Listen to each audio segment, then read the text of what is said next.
As you all can see on screen, ladies and gentlemen, let me make a very brief introduction to this very special personality who's joining with us today all the way back from UK and who has been very patiently and modestly waiting until his turn. So this is none other than the keynote speaker of today's event. Let me tell you a little bit about him. He has been a professor of real estate at the University of Reading since 1994, having been previously reader/professor at Oxford Brookes and lecturer at Reading and Nottingham Trent Universities.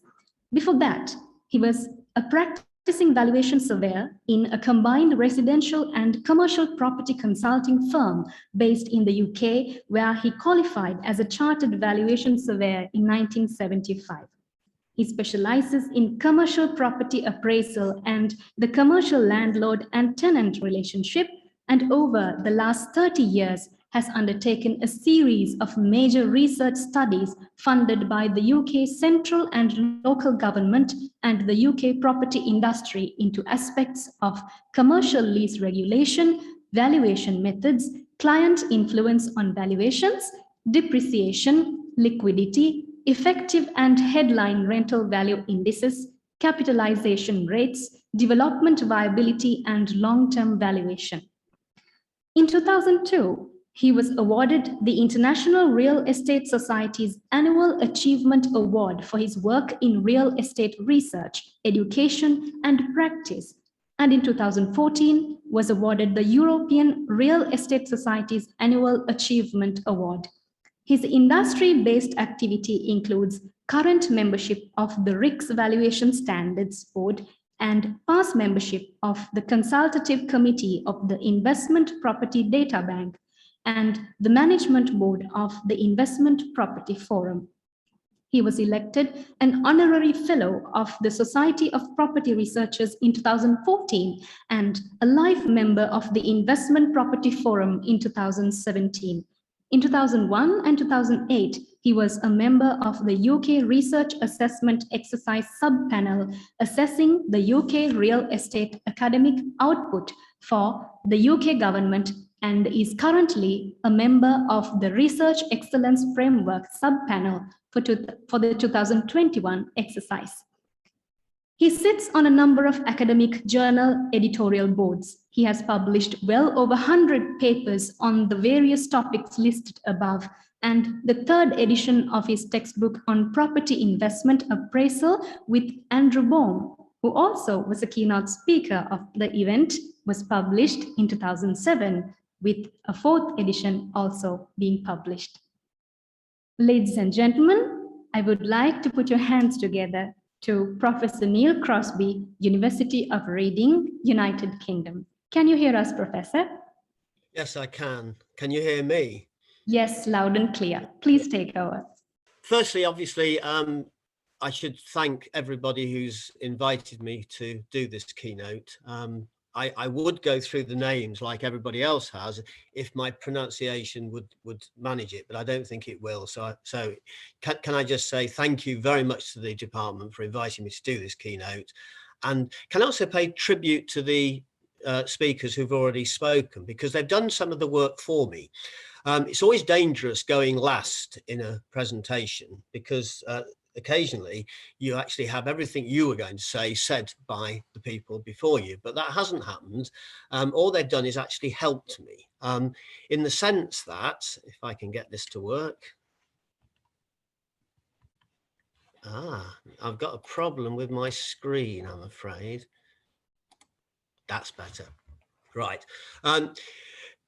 First of all, I apologize to all those people in the audience who aren't interested in property valuation. This is a real estate conference, but my specialism is property valuation. And you may have noticed in that long introduction that I spent my first formative years in practice before I became an academic. And I'm a properly, if I can put it that way, qualified chartered surveyor. And I undertook a wide range of valuation, and therefore my academic career has been about trying to problem solve for real valuation problems in practice. And so as I say, I apologize to those of you who are not interested in detailed valuation issues, because I know in a keynote you're supposed to range widely, but I think my colleagues have done that already for me, because in my view, there are two major valuation challenges of our time. Putting COVID aside, which I will come back to later, I think obviously the first one is the environmental issues that come from all the things that are happening around the world. And my colleagues have mentioned that in some in the sense, in a keynote sense, about the big picture. So I don't have to actually even mention that, because I'm not going to concentrate on that one. I'm going to concentrate on what I consider is the second big thing that's happened. And that is obviously the financial crash, as opposed to the COVID issue. So I think there's certain things that have happened since the financial crisis, but I think I can say that I'm going to concentrate on that for the whole of this particular talk and leave the first issue completely aside. And what's happened across the world is that real estate has suddenly got onto the agenda of the finance, regulatory, the banking industry. I can remember being called part of a cottage industry, which I don't know if that translates to Sri Lanka, but what it means is a very minor sort of, it's not a big city stuff, it's a tiny village type issue. And that nobody in the major government departments dealing with financial stability were interested in real estate. They were more interested in residential real estate than commercial real estate. But basically, what happened in the global financial crisis is that in the two big mature real estate economies of the US and the UK, real estate was fingered by the post-mortems on the crisis as being actually right at the center of the problem. So real estate is now on the agenda of these large financial institutions, regulatory institutions.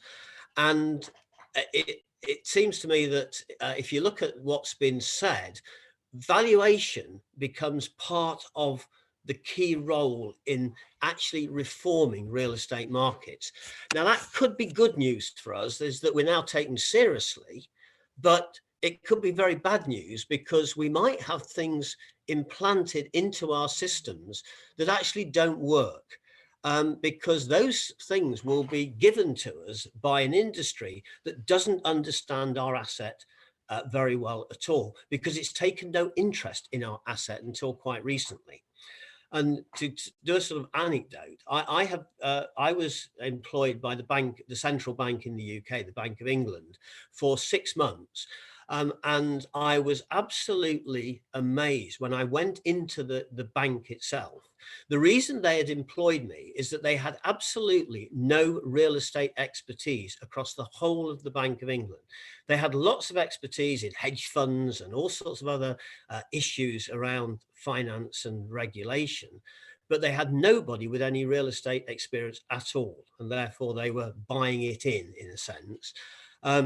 And I found that absolutely astonishing, because we are talking about an organization that employs hundreds, if not thousands of people, and not one person had that expertise. And since then, I've been consulted by bodies such as the International Monetary Fund, who also have lots and lots of very, very clever people, but not very clever people out of the real estate industry or out of real estate academia.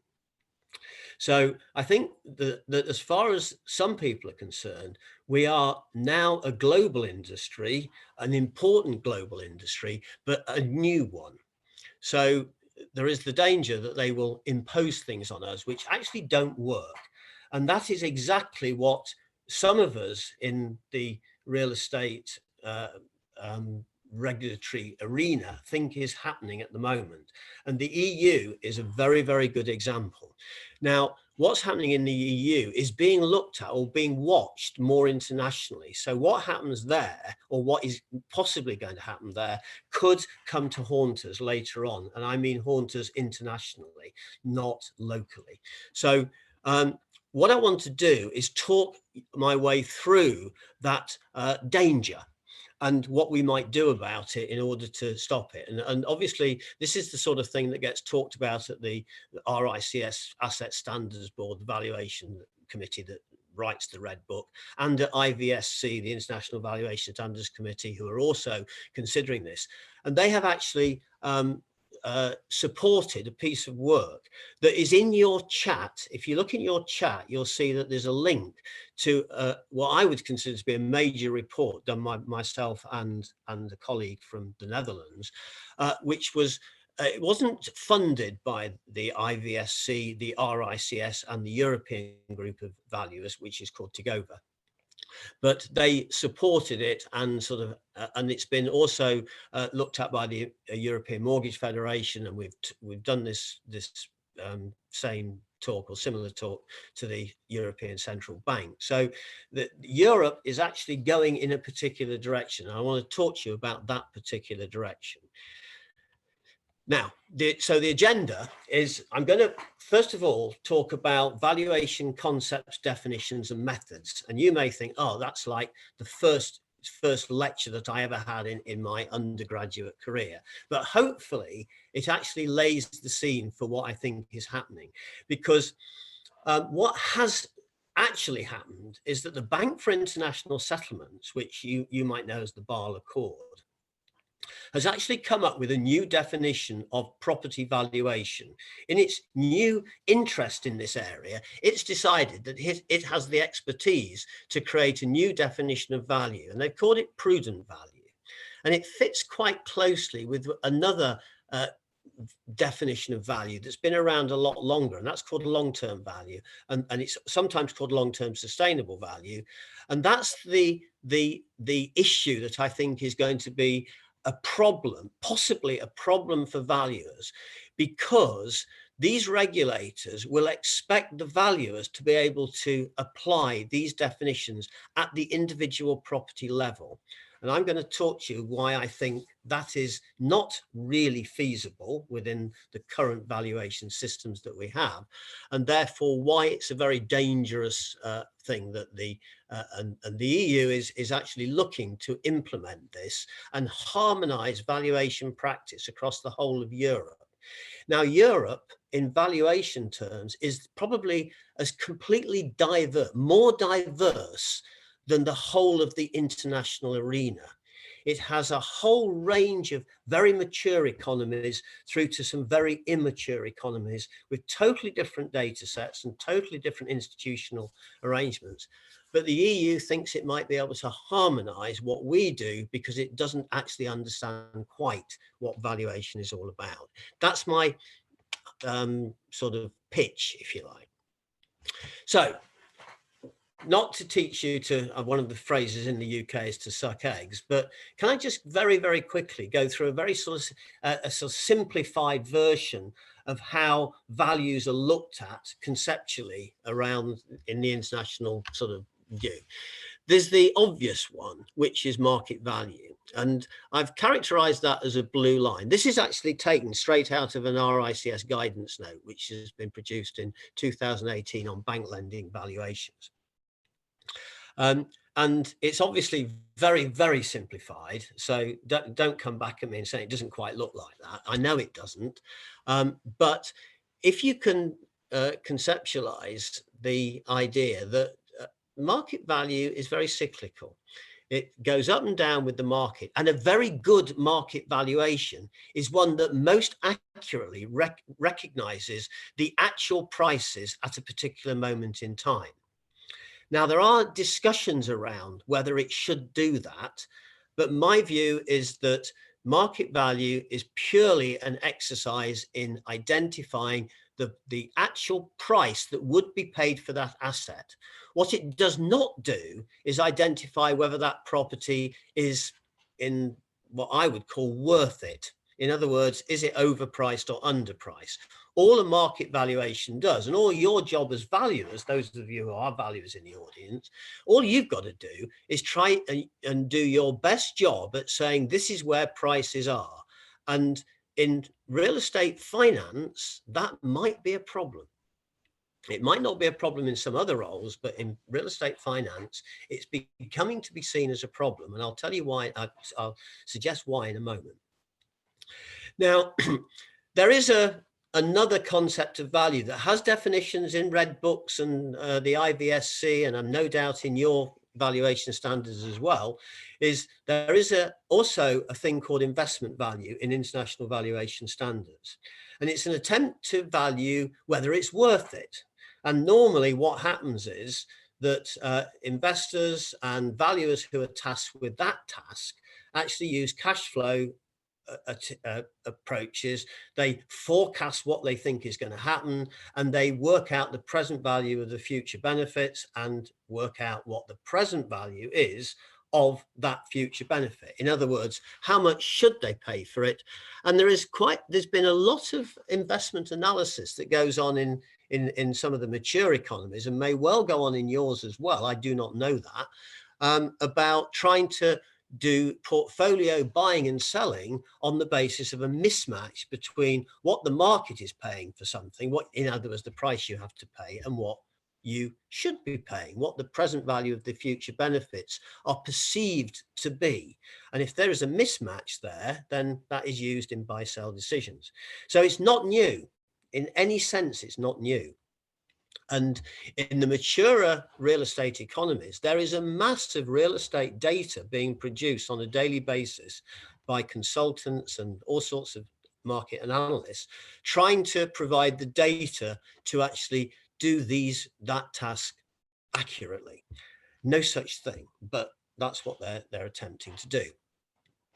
But there is another valuation concept that actually started in about 1900 in Germany, and that's called long-term value. And it's actually has a definition, and it's called mortgage lending value within that definition. And it is used a lot for what's called Pfandbrief banks, covered bond markets in Germany and other European countries. It is, as I say, it has a long history, but it's prescribed. It's a very prescribed value. And I will give you the definition of that later, whether you like it or not, because we have to actually look at it, because it's a very strange definition. But the Basel III Accord, which is guidance to countries on how they should proceed, not mandatory, but the Basel III Accord has picked up on some of the more weird issues within that definition and reproduce them, which I think is dangerous.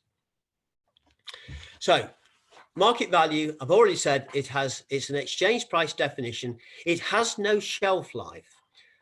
Yes, some courts have given it a shelf life but the reality is that the exchange price could be one thing today and could be another thing tomorrow. And so it gives no guarantee beyond the present day.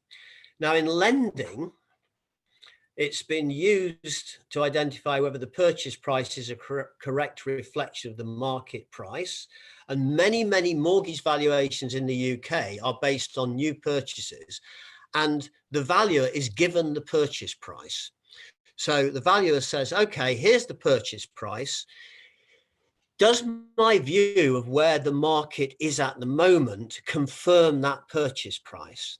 And so the vast majority of mortgage valuations on new purchases in the UK, the market valuation miraculously equals the purchase price.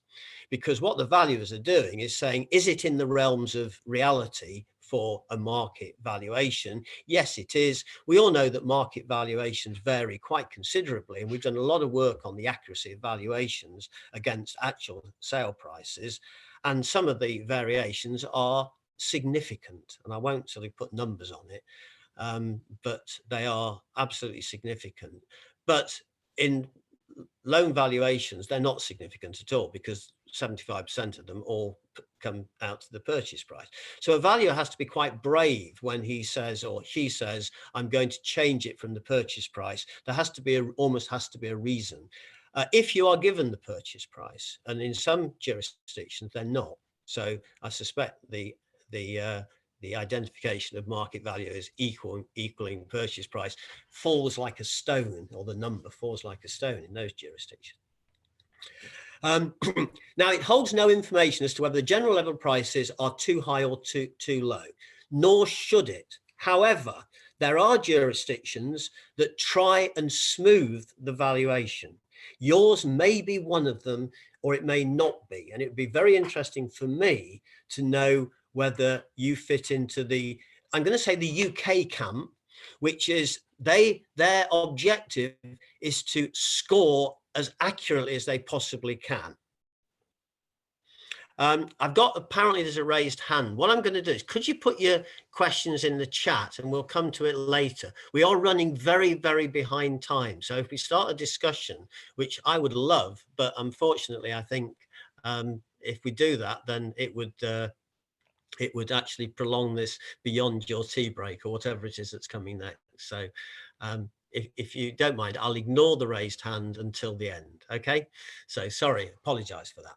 Okay, it holds no information. So is the general level of prices at the moment too high? I don't know. I don't care. It is a scorekeeping exercise, not analysis of whether the valuation, whether the price is correct or not, unless it falls outside this general view of where prices are at the moment. And that, I think, is important. So it doesn't identify any of the cyclical issues that come with prices. It tells you where you are at this moment, but it does not tell you where you should be. So how do the banks react to that? Well, I've been around since 1973 in working in the property industry. And there have been 3 major downturns or crashes in my lifetime. 1973, 1990 in the UK, and 2007 is where it happened in the UK. And I'm talking commercial here, not residential. Now, in the aftermath of every single one, the banking industry complained that valuers were valuing incorrectly. And I would argue absolutely no, they were not. It was the bankers who were lending off a market value. And if they don't like the market value, they need to get a different kind of valuation if they think it works. And this is what they finally decided in the 2 crashes, the first 2 crashes, they came up with some really weird stuff.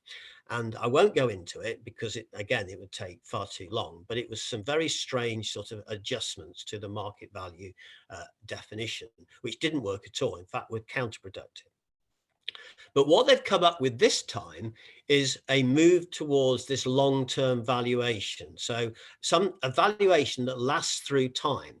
Now, as an academic theory person, there's no way that you can have a valuation that lasts through time. The only one you could possibly do that is a forecast of the market value through time. And I don't think many banks would put their life savings into that one. So at the moment, they're trying to get to something that I think is actually impossible. But let's see. Now, just to show you that the fact that there are different interpretations in Germany, what I'm showing you on the screen now is 2 indices of France, Germany, Sweden, and the UK, where there is a lot of valuation-based and price-based data that's all been put into indexes. Now, what this shows is the thick lines are valuations through time. And as you can see, well, I hope you can see, the one with the most volatility is the UK. The one that sort of goes down quite significantly in 2008, then jumps back up again, is the quarterly capital growth of the valuations. And we do have quarterly valuation indices in the UK. In fact, we have monthly, which is pretty difficult to do because values, trying to spot how much of value has changed from month to month is not exactly the easiest task. So most of them don't actually change month to month, but they do change in certain situations. And as you can see, 2007-8 was a massive change. But if you look at the other lines, some of them are almost flat. And the German one is a particularly interesting one because the dotted lines are what prices were actually doing. And so, as you can see, there is some relationship between what prices are doing in terms of their volatility and what valuations are doing. And so there's a whole valuation literature on how valuers smooth changes in value. In other words, they follow them, but not as closely as they could, because it's almost impossible to do so in any valuation regime. So this is not a criticism of you valuers in the audience, it's quite the opposite. But in Germany, they actually do try and almost second guess the market and say if they think it's too high, they don't go up with it. And if they think it's too low, they don't come down with it. And what they end up with is the most straight line you can possibly imagine of prices. But in reality, they're nothing like that. So there are arguments about what kind of market value are you having. And so that's a real problem in that we're not all doing the same thing. We might be operating off the same definition, but we don't all interpret it the same. And I actually think there is a real international question about how each country sees valuation as an interpretation of market value and what that means for all the data that flows out of different countries, which is then used by investors to make investment decisions, cross-border investment decisions. Well, they're making it on completely different assumptions of information, but they think it's the same information. And so creates all sorts of issues, I think. And that one's been running for years and years.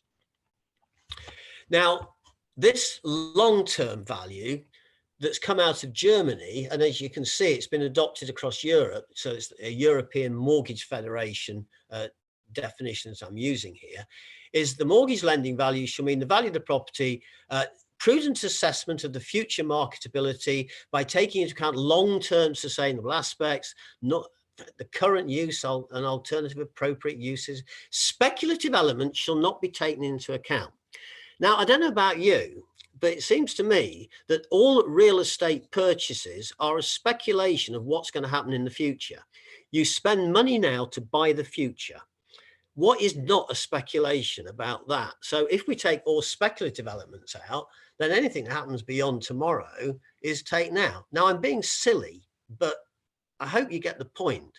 Is I think this definition is silly as well, because it's a sort of wish list which you can't really apply unless you actually prescribe how it's applied. And that's exactly what's happened in Germany and other countries, where the Pfandbrief banks, for example, have said, you will use these cap rates. They list the cap rates for different property types. You will use what's called a sustainable rent, but they don't actually know what a sustainable rent is. So what they actually use is the market rent, but they then take about 15% off it just in case. And there's sort of issues like that. It's just, I think it's you can put it in a computer, just put the numbers in and get rid of the values altogether. It's a job that is almost like, as I say, it's like a prescribed set of numbers. And I just don't see valuation in those terms at all. I hope you don't, but I'll soon see. So what's the Bank of International Settlements done? Well, in its Basel III 2017 definition, it valued it very similarly, it defined value as very similar to long-term value. Now, I haven't got time to go through this one completely because it's so long, but I've highlighted sort of some of the wish list, prudently conservative valuation criteria. What does that mean? Does anybody in this audience actually know what that means? We can sort of take a guess, but I suspect our guesses might be different, which means we'll come up with different assumptions. We've got to exclude expectations of price increases. Well, all valuations inherently include expectations of price change, of things that are going to happen over the sort of the life of the cash flow, if I can put it like that. So, it just doesn't work on any level. The one that you might be a bit worried about if you're one of the national supervisors, i.e. the Sri Lankan Valuers Institute, national supervisors should provide guidance setting out prudent valuation criteria where such guidance does not already exist under national law. Well, I suspect in most countries, in fact, there's very, very few that prescribe the criteria in law. So the national supervisors could well be, if it gets adopted worldwide by the regulators worldwide, then the national supervisors are going to have the job, i.e. the valuers, we are going to have the job of setting the guidance for this definition that I suspect many of us don't think is a proper definition at all. If you agree with me, obviously, please don't agree, and we'll have a discussion if we get time at the end. The EU is considering taking this one up, and if they do, and they harmonise, which is impossible in my opinion, then it might be coming your way. Might be, might not be, don't know. Now, some people would say, oh, well, it's okay, just take off 10%, deduct 10 or 20% from the market value and you're all right. Well, okay, except the crash in the UK, and I don't know what happened elsewhere, obviously it happened differently in different markets, but the crash in the UK was 40% on average. And you should imagine that certain properties went a lot more than that. So that wouldn't, a loan to value ratio based on a market value that was adjusted downwards. What normally happens on loan to value ratios in finance, when you use prudent valuations or long-term valuations, they up the loan to value ratio on the lending. So one piece of legislation in the EU says 50% of market value or 60% of long-term value. So in other words, a safer valuation has a higher loan to value ratio.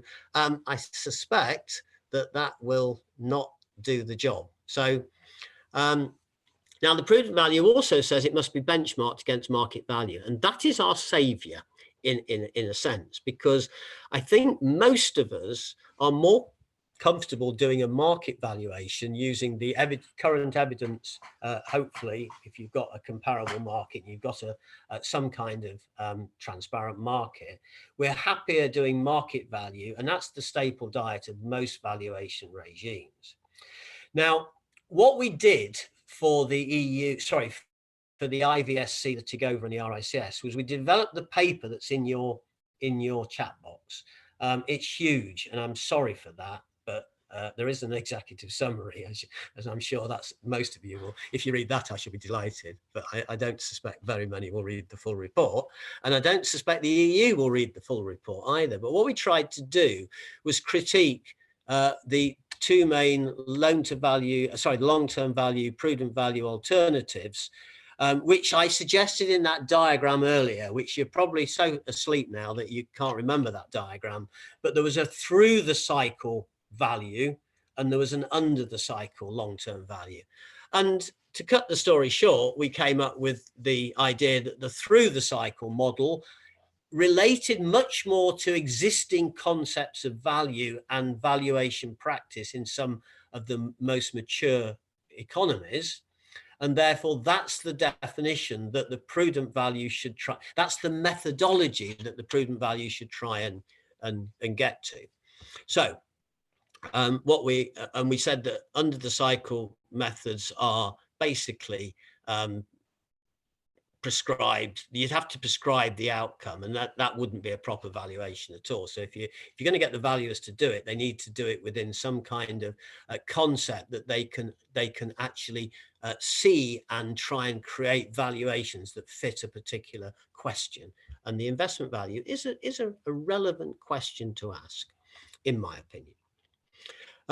So now we did a whole load of work, and I think it would be inappropriate to with a wide-ranging audience to go through the detail of the valuation method. But I'm going to try and just ask the question that we asked ourselves: can we turn the principles of a long-term value into workable valuation methods that the rank and file property valuers across the world can actually apply?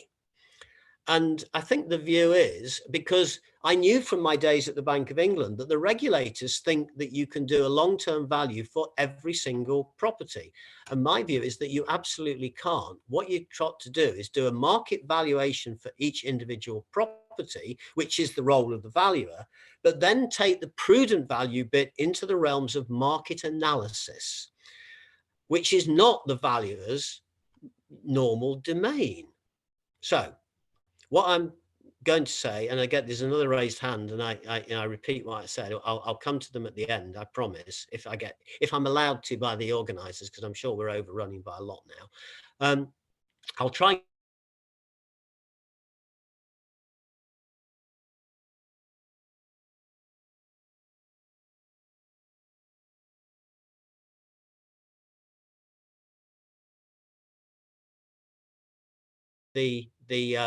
that slide, and what I want to do is just show you that the outcome and why we think this is possible. Now, that is a graph of change in capital growth, rental growth, and capitalization rates, which is the green line based on the right-hand index numbers, the capitalization rate on the right-hand scale. That is how the UK property market performed at the absolute top level. This is just all property combined together. I mean, we're talking about tens of thousands of property details on a quarterly basis here. So it's not an insignificant data set. And as you can see, the cap rates, the green line, fell all the way through to 2007 and then jumped up in 2008. That's the crash. And it was a capitalization rate crash. Now, what we found was that when we looked at the 1990 crash, it was not a finance market crash, it was an occupier market crash. So in 1990, it was the rents that crashed, and that brought the capital values down. In 2007, it was a capitalization factor crash, and the rents were absolutely fine. There was nothing going on in the rental market until after the crash, which then obviously caused the economy to go, which then caused the rents to go. So they are different. And unfortunately, it gets worse for us all because everybody's talking about the pandemic. Well, unforeseeable. The things that you can foresee are where things get out of equilibrium and you can see it coming. Now, the crash in 2007 in the UK property market was foreseen by a number of commentators because all the indicators were going that way and they had to, in a sense, revert back sometime in the future. And they did, and they always do. But a pandemic, you can't precipitate that. Sorry, you can't see that. And it's not because you don't know that's coming. So that's a shock that you can't sort of relate back to past indicators or whatever. So, but I'll talk about that tiny bit right at the end. What I'm showing you now is the analysis that you can do if you have the right data sets. And there's the big question for mature and immature markets, because data is a big issue in all of these markets. If you have the data, the long-term data, you can spot crashes coming easily. And I mean that they are totally foreseeable on the basis that unless you have a very strong reason, economic reason for saying things are different this time, you can see what happened in the future, in the past, and relate that to current levels of value. And what we found was that using no foresight whatsoever, we could predict the 1990 crash and the 2007 crash at least 2 years before it happened.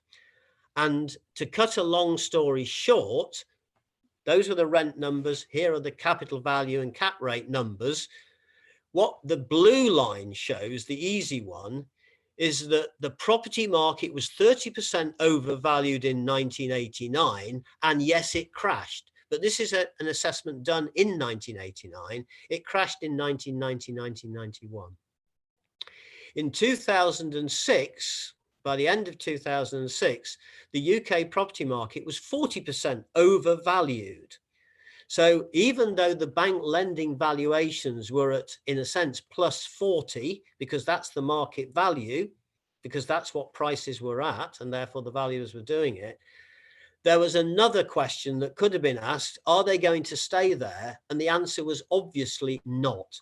And that could have been answered, but not by the valuers doing market value. That could be answered by the market analysts who could have done this work at that time with the data that was available at that time.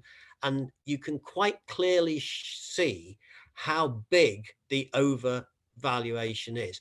And as is normal with crashes, they overcompensate. So it becomes too far down, and then it's made its way back again. This all looks like heavy econometrics, and in a sense it is, but you don't have to do it as valuers. This is the role of the market analysts.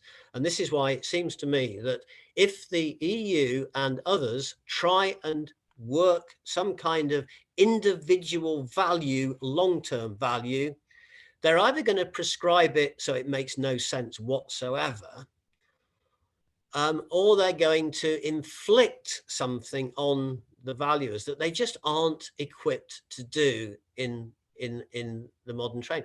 It's too big a job to be a very, very good valuer and a very, very good market analyst, in my opinion. You know, we need the specializations coming together. And you also need massive data to do this. And the EU have got a country like UK, sorry, not a country like the UK anymore, obviously, but countries like Germany and the Netherlands and France, you know, there's the more mature economies, that have got lots of data to do this modeling. In Romania, they've got nothing, absolutely nothing.